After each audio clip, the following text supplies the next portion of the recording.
اگر کوئی شخص اپنی زندگی میں کچھ بڑا کرنا چاہتا ہے اور اپنی زندگی کو میکسیمم یوٹیلائز کرنا چاہتا ہے تو اس کے بنیادی اسباب کیا ہیں؟ پہلی سب سے بنیادی بات یہ ہے جو آپ کا سوال بھی ہے کہ سب سے اہم فیکٹر کیا ہے جس کی بنیاد پہ میں بڑا کام کروں گا. نہ ٹائم مینجمنٹ امپورٹنٹ ہے، نہ آپ کی محنت، نہ آپ کے جذبات، نہ آپ کا فوکس. سب سے امپورٹنٹ چیز یہ ہے آپ کی سوچ. اگر میں اپنی ذات کے بارے میں صرف سوچ رہا ہوں، میری سوچ چھوٹی ہو. میں اپنے گھر والوں کے بارے میں سوچ رہا ہوں، تھوڑی سی وسیع ہو جائے گی. میں اپنے خاندان والوں کے بارے میں سوچ رہا ہوں، تھوڑی اور وسیع ہو جائے گی. لیکن اگر میری سوچ، میری زندگی کا مقصد میں یہ بنا لوں کہ میں نے اپنی پوری امت، یعنی آپ علیہ السلام کی پوری امت کو نفع پہنچانا ہے، یہ سوچ اگر آپ کے ذہن میں ہوگی نا تو آپ کا جو ویژن ہے آٹومیٹکلی بڑا ہو جائے گا. اور پھر ایک حدیث میں ہے جس کا مفہوم ہے کہ مومن کے 2 دن ایک جیسے نہیں ہوتے. اس کو ذہن میں رکھتے ہوئے ہر آنے والا دن اپنے آپ کو بہتر بنانے کی کوشش کریں ٹائم مینجمنٹ کے اعتبار سے.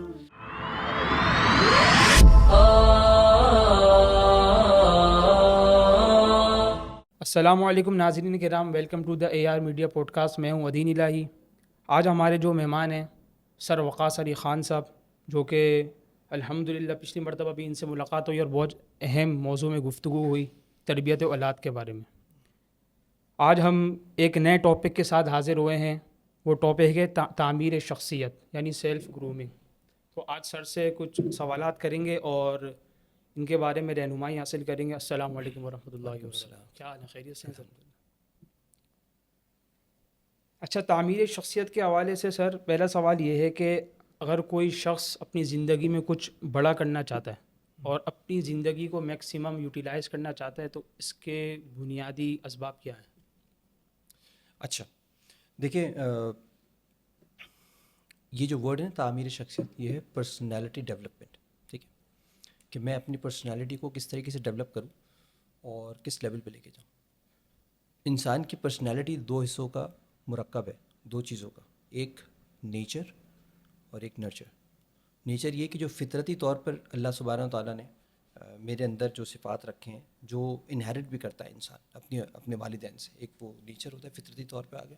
نرچر جو میں ماحول سے سیکھتا ہوں. ٹھیک ہے تو ابھی ہم بات کر رہے ہیں کہ ماحول سے ہم کیا وہ سیکھیں کہ ہماری پرسنالٹی یعنی ڈیولپ ہو جائے اور بن جائے اور میں کچھ نہ کچھ بڑا کام کرنے والا بن جاؤں. ٹھیک ہے، پہلی سب سے بنیادی بات یہ ہے جو آپ کا سوال بھی ہے کہ سب سے اہم فیکٹر کیا ہے جس کی بنیاد پہ میں بڑا کام کروں گا.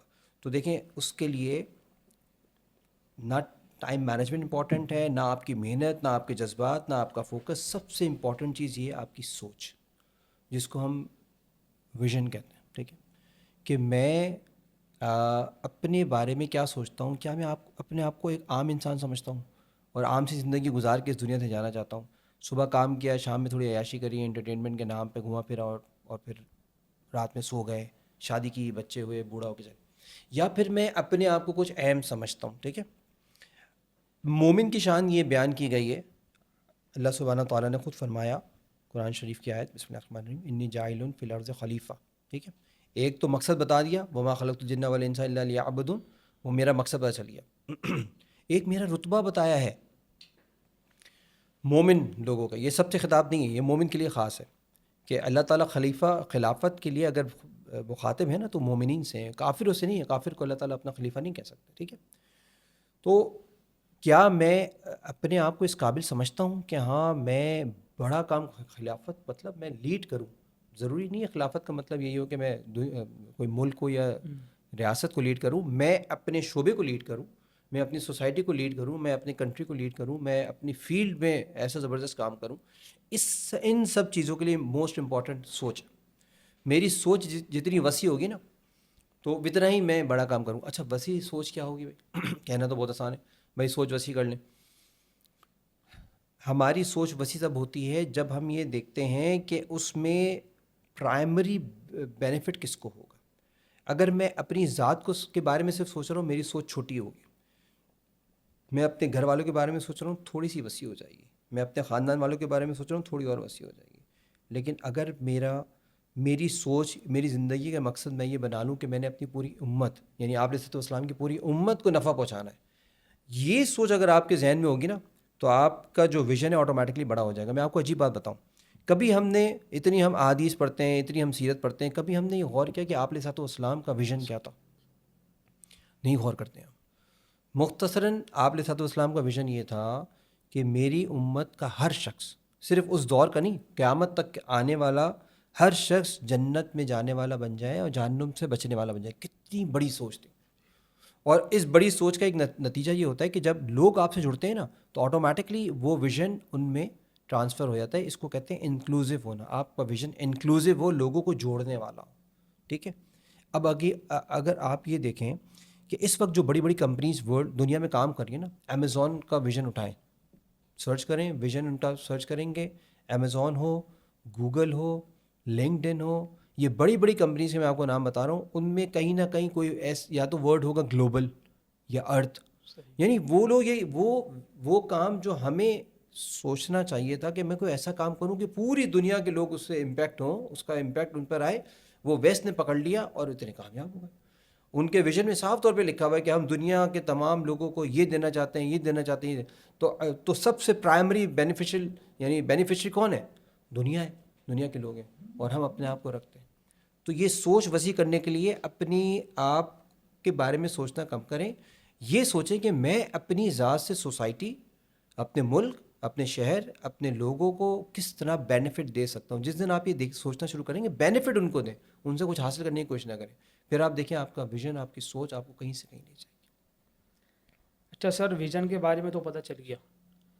ایک لفظ ہے مشن اسٹیٹمنٹ، تو یہ کسے کہتے ہیں اور ہم اپنی زندگی کا گول کس طرح سیٹ کریں؟ اچھا، بالکل. دیکھیں، جب انسان کی سوچ وسیع ہوتی ہے نا، اور ایک چیز میں یہاں پہ اور ایڈ کر دوں کہ یہ جو انسان جب لوگوں کے بارے میں سوچنا شروع کرتا ہے نا، اس کو پرپز آف ویژن کہتے ہیں. کہ واٹ از دا پرپز، آپ نے کوئی بھی ویژن کیوں آپ طے کرتے ہیں. تو یہ دو باتیں ہم نے سیکھ لی کہ ایک ویژن ہے، ایک پرپز آف ویژن ہے. جتنا پرپز آف ویژن ہائی ہوگا، انشاءاللہ آپ کے ویژن میں جان آ جائے گی. ٹھیک ہے. اب میں نے کیا کرنا ہے، what to do, what is next.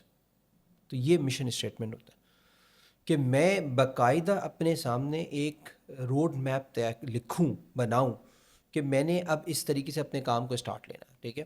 اور اس میں بہت سارے فیکٹرز ہیں. پھر وہ سارے فیکٹرز اس میں آ جاتے ہیں جو جن کو سیکھنا بہت امپورٹنٹ ہے. جب میں یہ کورس کرواتا ہوں، پی ڈی کورس، تو اس میں وہ سارے فیکٹرز کو میں ایڈ کرتا ہوں. ٹائم مینجمنٹ آپ کی بہترین ہونی چاہیے، سلیپ مینجمنٹ آپ کی آؤٹ کلاس ہونی چاہیے، you should know communication skills, آپ کے پاس بہترین کمیونیکیشن اسکلس ہونے چاہیے، ایموشنلی آپ انٹیلیجنٹ ہونے چاہیے، آپ کی ڈیسیجن میکنگ پاور اسٹرانگ ہونی چاہیے، ٹیم ورک آپ کو آنا چاہیے. وداؤٹ ٹیم آپ بڑے ویژن پہ کام نہیں کر سکتے. مشن اسٹیٹمنٹ بناتے کیسے، ہم اس پہ آتے ہیں. مختصراً میں بتاؤں گا. مشن اسٹیٹمنٹ آپ کی دو چیزوں پر منحصر ہوتی ہے. ایک آپ کے شارٹ ٹرم گولز ہوتے ہیں جو آپ نوٹ کرتے ہیں. ٹھیک ہے. میں نے روزانہ کیا کرنا ہے، میں نے عبادات کے اعتبار سے کیا کرنا ہے، میں نے اپنے ویژن کو لے کے لوگوں سے بات کرنی ہے، اپنی ٹائم مینجمنٹ کیسی رکھتی ہیں، اپنی ذات پر کیا محنت کرنی ہے، لوگوں کو کیا پیغام پہنچانا ہے، کس طریقے سے میں نے ہر روز کیا کام کرنا ہے. اس کو شارٹ ٹرم گولز کہتے ہیں. روزانہ کے گول متعین کریں، لکھیں گولز کو، یہ میرے these are my short term goals. پھر اسی کی بنیاد پر آپ کے ویکلی گولز متعین ہوتے ہیں. جب آپ ویکلی گولز متعین کرتے ہیں، ویک ایک ایسا سائیکل ہے جو بار بار آتا ہے. ٹھیک ہے. ڈیلی گولز طے کرنا سیم نہیں ہو سکتے کیونکہ ویکینڈس پہ ڈسٹربینس ہوتی ہے، لیکن ویک آپ کا ایسا ہوتا ہے وہ آپ کا مسلسل جو ہے وہ ریپیٹ ہوتا ہے. جب ویکلی آپ نے بنا لیا، اس کی بیسس پر آپ کے منتھلی گولز بن جائیں گے، اور منتھلی گولز بن گئے پھر آپ کے لانگ ٹرم گولز بن جائیں گے جو کہ 6 مہینے اور 1 سال پر بھی ہوتے ہیں. ٹھیک ہے. اس طریقے سے آپ کی مشن اسٹیٹمنٹ تیار ہوتی ہے. اگر آپ مشن اسٹیٹمنٹ بناتے ہیں، اس کی بھی کچھ صفات ہیں جو اپنے ہمیں ذہن میں رکھنی چاہیے کہ ہمارے یہاں جو بھی ہم نے گولز رکھے ہیں وہ کنسسٹنٹ ہونے چاہیے، مسلسل ان پر کام ہونا چاہیے. لیکن وہ ایک طویل بات ہے. فی الحال بتانے کا مقصد یہ ہے کہ مشن اسٹیٹمنٹ بنانا بہت امپورٹنٹ ہے. بیکاز لوگ ویژن بڑا کر کے اور اپنے آپ کو موٹیویٹ کر کے اگر کہیں کچھ کرنا بھی چاہتے ہیں، ان کو پتہ نہیں ہوتا کیا کرنا. مشن اسٹیٹمنٹ بنائیں، شارٹ ٹرم گول سے اسٹارٹ لیں، چھوٹے چھوٹے گولز اپنے لیے طے کریں، اہداف، پھر اس کی بیسس پہ لانگ ٹرم گولز کریں. یہ بنائیں گے تو آپ کی مشن اسٹیٹمنٹ بھرپور بن جائے گی.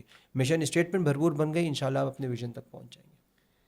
اچھا سر، آپ نے بیچ میں 2 لفظوں کا ذکر کیا، ٹائم مینجمنٹ اور سلیپ مینجمنٹ، تو اس کے بارے میں کچھ بنیادی باتیں بتائیں. کیا اس کا آپس میں کوئی تعلق ہے؟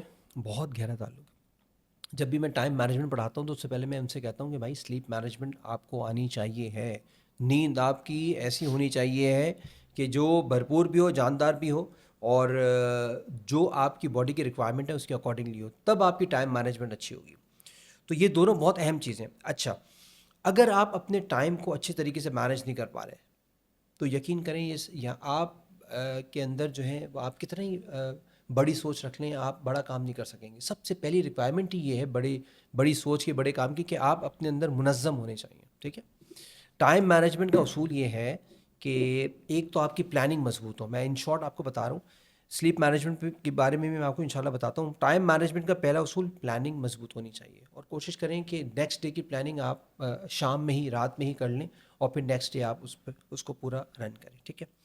دوسری بات, آپ ہر روز کے اعتبار سے آپ کے یہ ٹارگٹ متعین ہونی چاہیے کہ آج میں نے کیا خاص کام کرنا ہے, کیونکہ انسان پورے دن میں 2 یا 3 اس کے ٹارگٹس ہوتے ہیں جو انہیں لازمی کرنے ہوتے ہیں, اہم کام ہوتے ہیں. وہ روٹین کے کام کی میں بات نہیں کر رہا, نماز تو ہر روز پڑھنی ہے, اس کی بات نہیں ہو رہی. بات یہ ہو رہی ہے کہ وہ کون سے اہم کام ہیں جو میں نے اضافی کرنے ہیں. دوسری بات تو آپ کی ٹو ڈو لسٹ بنی ہونی چاہیے. تیسری بات محاسبہ, ڈے اینڈ پر آپ یہ چیک کریں کہ میں نے جو ٹائم مینجمنٹ کے اعتبار سے اپنا روٹین سیٹ کیا تھا اس میں کتنا سکسیزفل رہا. اور پھر ایک حدیث میں ہے جس کا مفہوم ہے کہ مومن کے 2 دن ایک جیسے نہیں ہوتے. اس کو ذہن میں رکھتے ہوئے ہر آنے والا دن اپنے آپ کو بہتر بنانے کی کوشش کریں ٹائم مینجمنٹ کے اعتبار سے. سلیپ مینجمنٹ کا ایک چھوٹا سا اصول ہے, جلدی سونا اور پرسکون نیند لینا, یہ بہت امپورٹنٹ ہے. تو یہ آپ کی باڈی کا ایک سائیکل ہے جو کہ سرکیڈیم ردم کہلاتا ہے, وہ مسلسل چل رہا ہوتا ہے ٹائم کے حساب سے. تو جلدی سونے کی ترتیب بنائیں, تہجد میں اٹھنے کی ترتیب بنائیں, انشاءاللہ تعالیٰ کیلولا کی عادت ڈالیں تو آپ کی جو ہے ٹائم مینجمنٹ بہترین ہو جائے گی سلیپ مینجمنٹ کے ساتھ ساتھ. اچھا سر, ایک لفظ بولا جاتا ہے کہ اگر آپ کو بڑا انسان بننا ہے, لیڈر بننا ہے, بڑی سوچ رکھنی, تو آپ کو ایموشنلی انٹیلیجنٹ ہونا پڑے گا. تو اس بات کا کیا مطلب ہے, وضاحت فرمائیں. دیکھیں, ایموشنس کا تعلق آپ کی لیڈرشپ کوالٹی سے بہت زیادہ ہے. اب آپ ایک ویژن آپ نے طے کیا کہ میں نے یہ کام کرنا ہے. ٹھیک ہے. فار ایگزامپل میں نے بچوں کی تربیت کے حوالے سے کام کرنا ہے. پھر آپ نے اپنی ٹائم مینجمنٹ بہتر کر لی, اپنی کمیونیکیشن اسکلس بھی بہتر کر لی. اب آپ نے جا کے 2 لوگوں کو بولا کہ میں اس ویژن پہ کام کر رہا ہوں اور آپ میرا اس میں ساتھ دیں. ان 2 میں سے پاسبلٹی ہے دونوں آپ کا ساتھ دینے, پاسبلٹی دونوں آپ کا ساتھ نہ دیں, اور ہو سکتا ہے ایک ساتھ دے دیں. انہوں نے آگے سے ریئیکشن دیا اور آپ کو بولا تم بیکار کام کر رہے ہو. تو اگر مجھے اپنے ایموشنس پر کنٹرول نہیں ہے تو میں آگے سے کیا ریئیکشن دوں گا, میں اس سے لڑنا شروع کر دوں گا. تو یہاں پر یعنی میں سمجھتا ہوں کہ آپ آگے بڑھ ہی نہیں سکتے اگر آپ کے اندر ایموشنس کو کنٹرول کرنے کی صلاحیت نہیں ہے, آپ آگے نہیں بڑھ سکتے. تو ایموشنلی آپ کو انٹیلیجنٹ ہونا بہت ضروری ہے. ایموشنس ہیں کیا, کہ میں یہ سوچ سمجھ کے ریئیکشن دوں کہ میں نے کس وقت پہ کیا بات کہنی ہے اور کس انداز میں لہجے میں کہنی ہے. اور اگر کوئی نیگیٹو رسپانس مجھے مل رہا ہے میری آفر پر یا میری کسی بات پر, تو میں نے اس کو لازمی اس کو اس طریقے سے ہینڈل کرنا ہے کہ نہ میرا اس شخص سے تعلق خراب ہو, اور نہ ہی میں اس سے کوئی لڑائی جھگڑا کروں کہ بھائی تم نے میری بات کیوں نہیں مانی اور کیوں نہیں میرا ساتھ دے رہے. اکثر یہ ہوتا ہے کہ ہم جب بڑی سوچ کے ساتھ نکلتے ہیں نا, مثال ایک صاحب نے سوچا میں بڑا کام کروں گا, سب سے پہلے پریشر آتا ہے گھر والوں کی طرف سے کہ بھائی جاب کرو, تم کن چکروں میں لگ گئے ہو. میں ایک جگہ پہ سیشن لے رہا تھا تو مجھے انہوں نے یہ بات بولی کہ آپ کی ساری باتیں بہت اچھی ہیں لیکن ہم پیسے کیسے کمائیں گے. تو پہلا مسئلہ آتا ہی ہے کہ گھر والے کہتے ہیں بھائی پیسے کما کے لاؤ. تو یہاں پر بندہ جو ہے نا ایک دم سے وہ ان سے لڑنا شروع کر دیتا ہے, لڑائیاں ہو جاتی ہیں. تو ویژن تو دور کی بات, وہ پھر ضروریات میں زندگی گزار دیتا ہے. تو ایموشن کو کنٹرول, اپنے ایموشن کو کنٹرول رکھنا اور سامنے والے کے جذبات کو دیکھتے ہوئے ان کو دعوت دینا. کمیونیکیشن اسکلس, کیونکہ ہمارا ٹاپک آج نہیں کور ہو سکا, کمیونیکیشن تبھی آپ کی اچھی ہو سکتی ہے جب آپ ایموشنلی انٹیلیجنٹ ہوں اور لوگوں کو سمجھ کے, یعنی آپ علیہ السلام کا مزاج کیا تھا, کوئی شخص آتا اس کی کیفیت نوعیت کے اعتبار سے اس کو نصیحت فرماتے تھے نا. تو یہ طریقہ ہونا چاہیے کہ ہمیں معلوم ہونا چاہیے کہ سامنے والے کی کیا صفات ہے, کون سا بندہ جولی ہے, کون سا سیریس ہے, کس طریقے سے اس کو لے کے چل رہا ہے. پھر آپ لے کے چلیں, بڑے بڑے ادارے آپ ان شاء اللہ تعالیٰ رن کر لیں گے اگر آپ ایموشنلی انٹیلیجنٹ ہیں. اچھا, مختصراً جیسے کہ آپ نے کمیونیکیشن اسکلس کے بارے میں بتایا, تو پرسنالٹی ڈیولپمنٹ میں کمیونیکیشن اسکلس میں ایسی کون سی صفات ہونی چاہیے کہ ہماری کمیونیکیشن اچھی ہو جائے؟ دیکھیں, کمیونیکیشن کی سب سے بنیادی بات تو یہ ہے کہ آپ جب سامنے والے سے بات کریں نا, ویسے تو بہت ساری چیزیں اس میں لکھی ہوئی ہیں کہ آپ کی بات مختصر ہو, جامع ہو, ٹو دا پوائنٹ ہو, یہ ساری باتیں اپنی جگہ. لیکن موسٹ امپورٹنٹ بات یہ ہے کہ سامنے والے کو اگر آپ اپنے ویژن پہ لانا چاہتے ہیں نا, تو سب سے پہلی چیز یہ ہوتی ہے کہ آپ اس کے ذہن کو, سامنے والے شخص کے ذہن کو کوئی اس کے اندر کریوسٹی پیدا کریں. یعنی آپ کوئی ایسی بات بولیں جس پر وہ ایک دم سوچنے پر مجبور ہو. مثال کے طور پہ کل ہماری ڈیفینس ویو میں میری رہائش ہے، سامنے ہی ایکسپریس وے پہ ایک شخص کو وہ کر دیا گیا، ٹارگٹ کلنگ کر دی گئی، یعنی کہ وہ اسنیچنگ ہو رہی تھی، ینگ لڑکا تھا، بائکیا کا ڈرائیور تھا، اور اس کو وہیں انہوں نے فائر مارا ہے، غالباً وہ مر گیا اسی ٹائم بیچارہ. تو اب میں نے سامنے والے کو، اگر میں چاہتا ہوں کہ اس ویژن پہ ہم کام کریں کہ بھائی ہم نے کراچی کی سیکیورٹی کے لیے کچھ کرنا ہے، تو پہلا پوائنٹ میں سامنے والے کے سامنے، یعنی اس کے سامنے یہ رکھوں، جو بھی شخص جس سے میں بات کر رہا ہوں، کہ یار آج کل اتنے کیسز ہو رہے ہیں، ہم اس پہ کیا کریں. تو سامنے والا پہلے تو آپ کی بات کو ایکسیپٹ کرے گا، بولے گا ہاں یار اس طرح کے کیسز بہت زیادہ ہو رہے ہیں.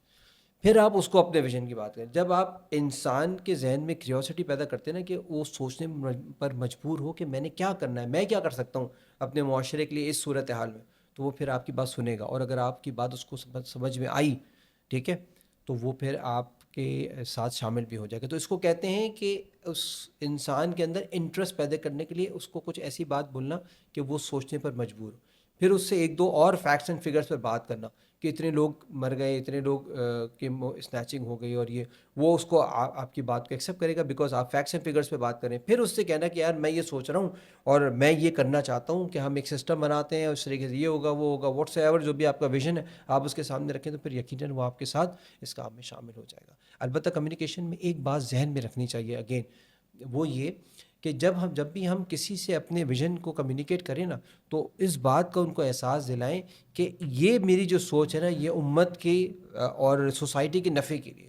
کیونکہ کہیں نہ کہیں ہر مسلمان یہ چاہتا ہے کہ میں سوسائٹی کو نفع پہنچانے کی کوشش کروں. اس میں کہیں بھی یہ پہلو نہ ہو کہ میں مشہور ہونا چاہتا ہوں یا میں اپنی ذات کے لیے کر رہا ہوں، بلکہ سارا کام ہم کر رہے ہیں سوسائٹی، ملک اور امت کے نفع کے لیے. اس سے انشاءاللہ تعالیٰ لوگ آپ سے کنونس بھی ہو جائیں گے اور آپ کے ساتھ اس کام میں جڑ بھی جائیں گے. جزاک اللہ خیرہ. اے آر میڈیا کی جانب سے میں آپ کا بہت شکریہ ادا کرنا چاہتا ہوں، اپنا قیمتی وقت نکالا ہمارے لیے. انشاءاللہ نیکسٹ ٹائم اگلی ٹاپک کے ساتھ حاضر ہوں گے. تب تک کے لیے اللہ حافظ. السلام علیکم ورحمۃ اللہ. وعلیکم السلام.